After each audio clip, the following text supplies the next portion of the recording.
Hello, my name is Stacy and I'm going to show you today how to make string art on a wooden piece of wood. So what you're going to need first is obviously a piece of wood. I chose this one here. It's from Walmart. It cost me about $16. I liked it because it was kind of offset. And on the back I already put the picture hook in, because if you try to do it later, it'll mess up your string art actually, so it's better to do it now. Just remember which direction you have it. You'll need 16 gauge panel nails. Let's see if we can getting real close for you. I like the 1 inch. You don't technically need them to be an inch, and technically you can get them longer, I guess, if you want to, depending on the wood you're using. I like them because they have like that little ridge around them, and they pull the string, like they hold onto it tighter. Another thing you're going to need is embroidery floss. I have black, white, and various colors of pink. I actually got really lucky and got these on sale at Michael's. They were in like $2.50, so, and you get a lot of them. You get 36 in them. So I'm sorry if I'm shaking, I'm nervous. Still not too sure about being on camera. And last thing you're going to need is a cutout of whatever you want to make the string art of. I chose a rabbit because it's Easter. Whoops, I got it a little too close, so I have to lay it down. There, you guys can see it now. I printed out, as you can see, I need color ink because my ink's a little off, but printed it out with Adobe Illustrator so I could get it where it'll put it on 4 tiles, so it made it big enough. I was going to do it on my Cricut, but I don't have a mat big enough for that. So I had that. I cut it out with scissors, and you just kind of lay it down there wherever you want it. Oh, and of course, you need a hammer. So, first thing you do is make sure we're all, just gonna make sure I'm lined up so you guys can actually see me do this.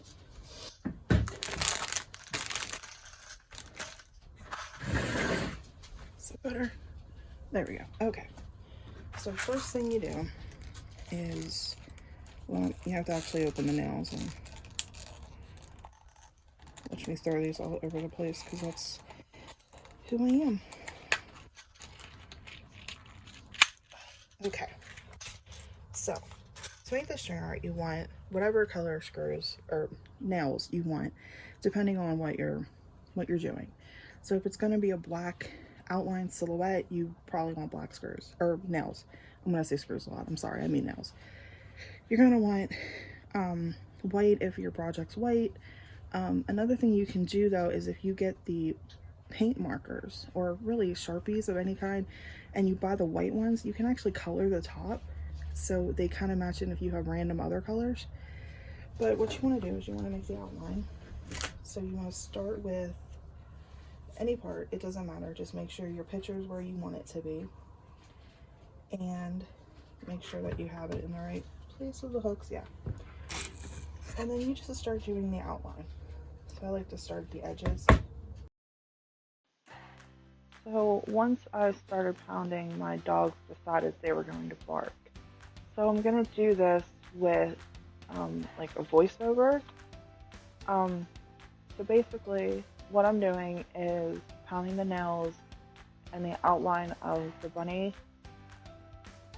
You want to stick to as close as your template as you can.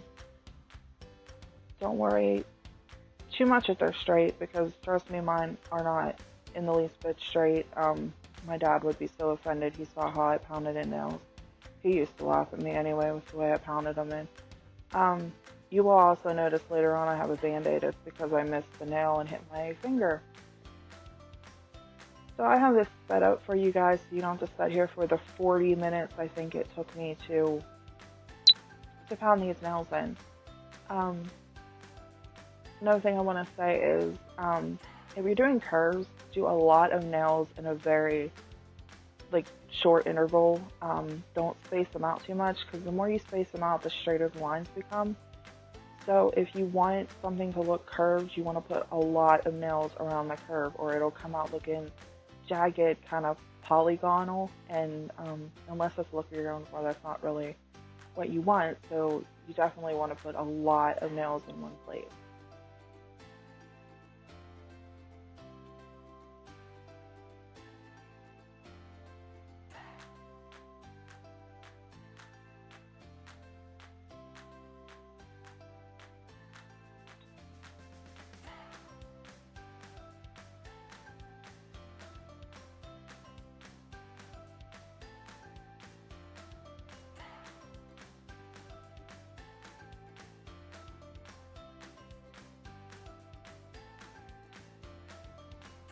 clarify something I'd said earlier about using the Sharpies or the marker or paint pens for the top of the nails.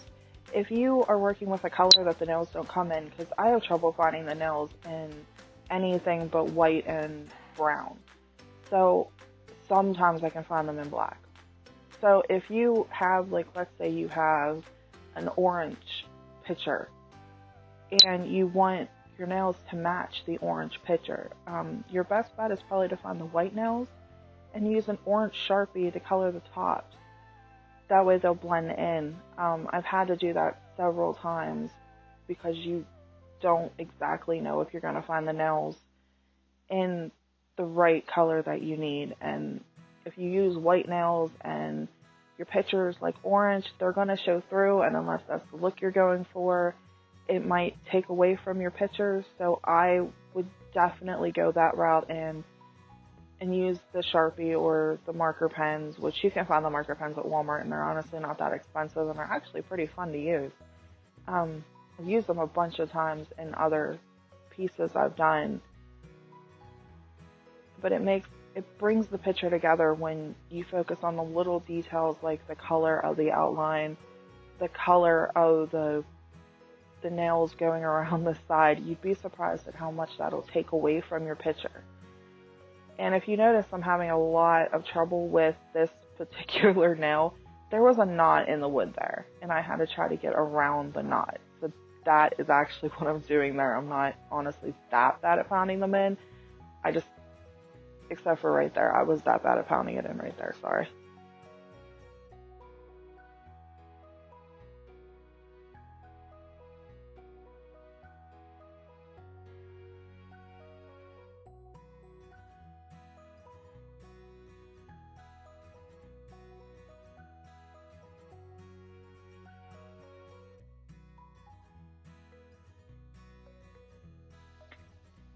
Another thing I recommend is if you are getting into really tight situations with your nails, use a pair of pliers to hold your nails while you're pounding them in. I could not find my pliers, which is why I'm doing this all with my fingers, and which is also why I hit my finger several times. But you can use a pair of pliers to hold them, and it does actually make your life a little easier. Like I said, we're remodeling our house, and there's a lot of stuff that I can't find, which is why doing his little tail here was a real pain. And I think I used like 4 per like circled area. I think there's like 4 nails in there to keep it looking circular, if that came out making sense.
Okay. Alright, so then once you have all of the nails in place, you can take this and you can kind of peel it out. And I mean, it's not the easiest, and I'm really sorry to hear my dogs are rustling upstairs. Now, would you want to keep it in? You can. If you have a really difficult project where a lot of little pieces and you don't know if you're supposed to fill them in or go around them, you can leave it there. But you're going to need like tweezers to get it out, because once you cover this, this is all going to be full. So you're going to need tweezers to get in there and pull it out. So like the real tiny projects are going to be a pain. But you work yourself up to those. Don't start off with them. Trust me, I did. Okay, so you get your embroidery floss. And we're going to start off with the white. And I'm going to have it a knot before the end of this. Okay. And then pick a place to start. Doesn't really matter where you want to start. And you just tie a knot.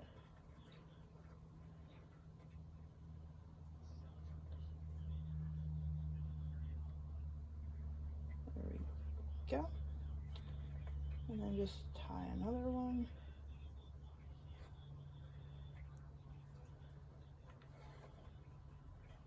Okay, and that should stick. Now, here's the trick to this.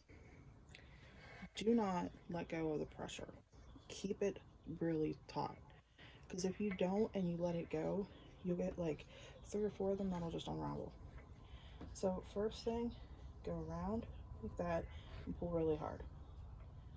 Go around the next one and pull. Now you want to kind of put these kind of at the bottom, towards the bottom, like maybe halfway if you can get it there, and then just keep going. And you're going to do this for probably a good hour.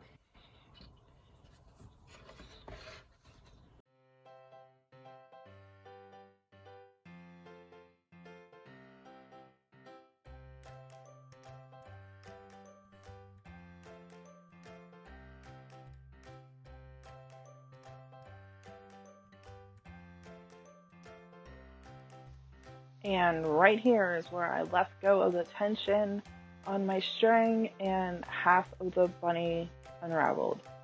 This is why I said please keep your hands on it and keep it taut, because you have no idea how frustrating that is.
What you want to do now is you want to take the string from one nail to another nail across the board.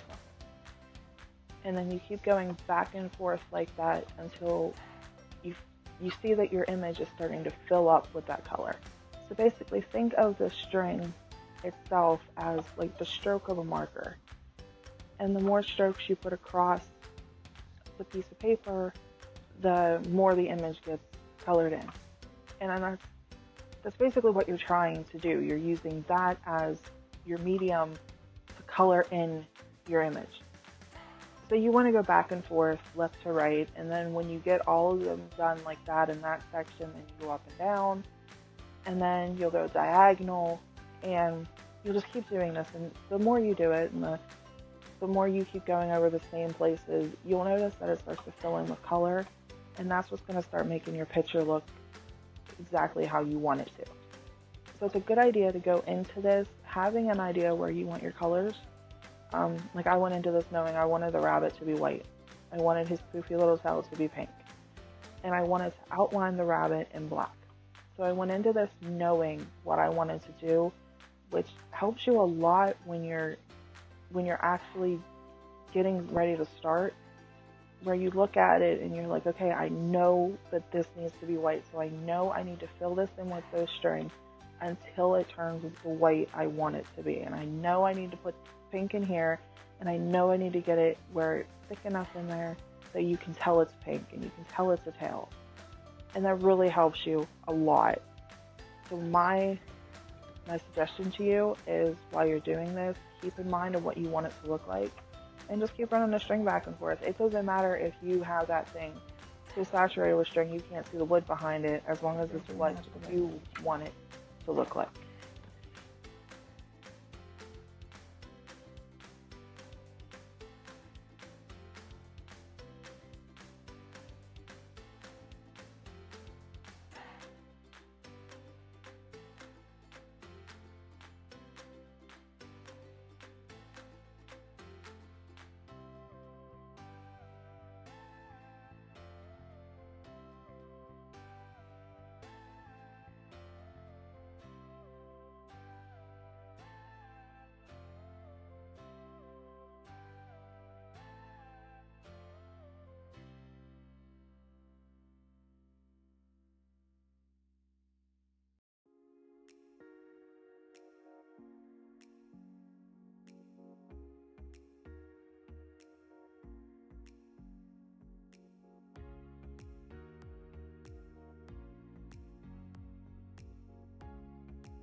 Now here you see me starting to do the pink on the tail.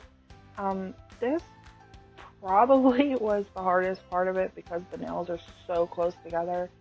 Um, and you can see that I had quite a few false starts where I would let go of the tension too much and it would unravel on me. So that did take me forever to do. I mean, I have it sped up for you guys. You don't have to see me struggle with it as long. Um, but it looks really cute when it's done. And I think if I ever do this again, I think what I would try to do is find string that is like softer, fluffier, just to make the tail look like it's fluffy, because right now it's just, you know, it kind of looks flat. So I think if I did it again, I would try maybe get some fluffy yarn or something and try it, because you can try it with other types of string and yarn. I'd made a snowman before with the yarn that has like the frills coming off of it, so I used it for the scarf to make the scarf look fluffy. So you can use different kind of mediums, and I really think that I should have for the tail, but oh well. I mean, he's still cute the way he came out. And now you'll get to see me do the outline. So I do this the same way. You do the beginning outline when you first start going around. This time I did it in black. And I only went around once. You can go around multiple times if you want a thicker border to him, but I didn't feel like he needed one. And there I go, yeah, pretty much what you saw was me gurring right there because I was getting frustrated. I was either getting knots or I knocked another piece loose. Something was always happening.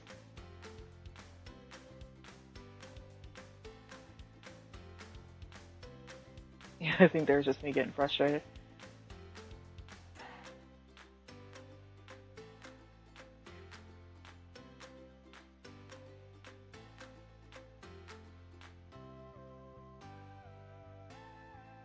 I do recommend, if you're going to do this, especially if it's a big project, take a break. I didn't do that for this one, and like I said, I was getting pretty frustrated by the end, so I would recommend that you take a break in between colors just to give your hands a chance to relax and give you kind of a chance to look at something that's not string and nails for a little bit.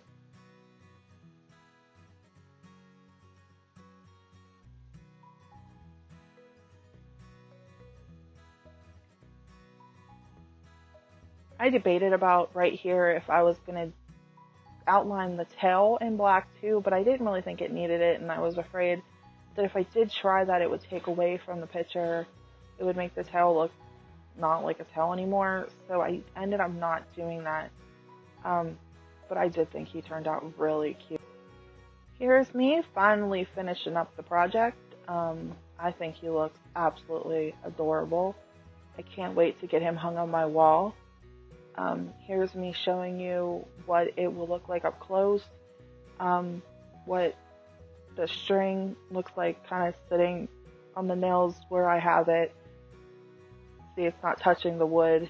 The string isn't touching the wood. And here's my final picture. And I really hope that you guys enjoyed, and I hope that you guys make your own. And in the comments, if you want to share what you've made, that would be fantastic. I would love to see it. And I hope everybody has a great day. Bye-bye.